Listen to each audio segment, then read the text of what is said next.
I'm Richard Ryan. And we're Funker Tactical. Welcome to SuRRvival Gear. In this week's episode, we show you how to bring the apocalypse to your home.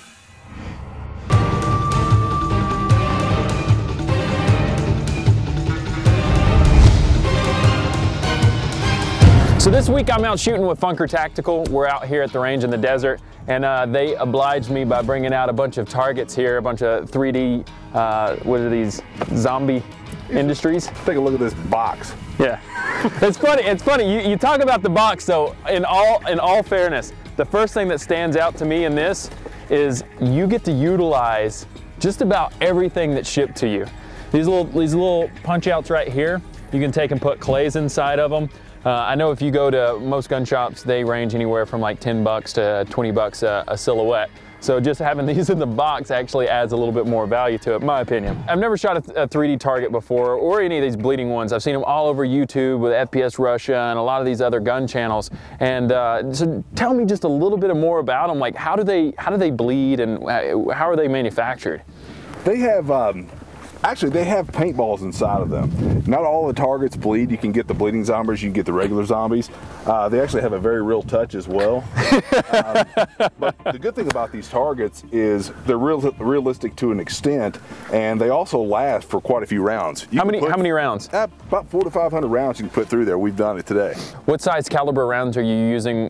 Is it more sensitive, like if you're shooting 45 hollow points to get it to bleed, or would it be fine with like a 22 rimfire? If you're firing, say, 5.56 for instance. Yeah. If you're firing a 5.56, it's going to last a lot longer than firing with a 45 or with hollow points. You know, it's just naturally going to tear the target up faster. Sure. But at the same time, if you're mixing up the rounds, we even shot this with the 50 BMG today, and target handled it just fine.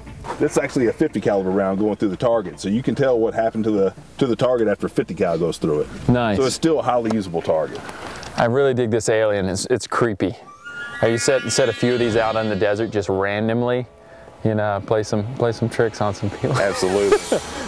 Now, what about the backs here? How do you get these guys to explode? So the backs of these targets are actually hollowed out in certain areas, so you can have your binary explosive put into certain areas so that it'll only explode when you hit that one spot. They have 5 or 6 pockets in each target. Here, let me jump over here. It also has the instructions on how to set these targets up properly so that you have the most efficient use out of these targets, and you can make them last quite a while if you need to. It looks like here we're just using them for target practice, and then when you're ready to get rid of it altogether, you just throw the explosives on. Once you've got enough holes in your target, then you can put your binary explosive in there, and then you can finish them off for the day. All right, well, I feel like I'm filled in on it. Let's get to shooting them. All right, let's see how much damage we can do. All right.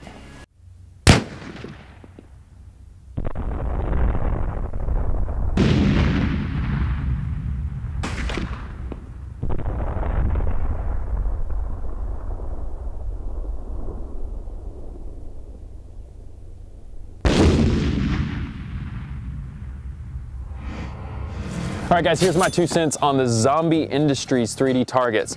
Now, the price point might turn a few people away. You go to your local range, your gun store, you're gonna pick up paper targets for pretty cheap. But I think these little guys offer a pretty invaluable experience, because whenever you're shooting paper, it's a little bit different than whenever you're shooting a 3D target.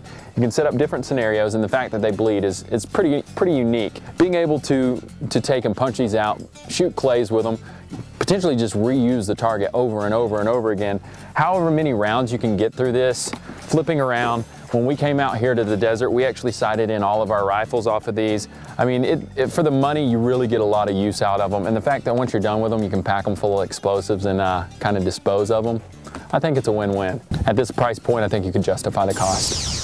Thanks for watching, guys. If you liked the video, make sure you pull that trigger on the subscribe button. If you want to see more of these targets get destroyed in slow motion, go check out Funker Tactical. Don't forget, new episodes of SuRRvival Gear every single week right here on TechFeed. See y'all next time.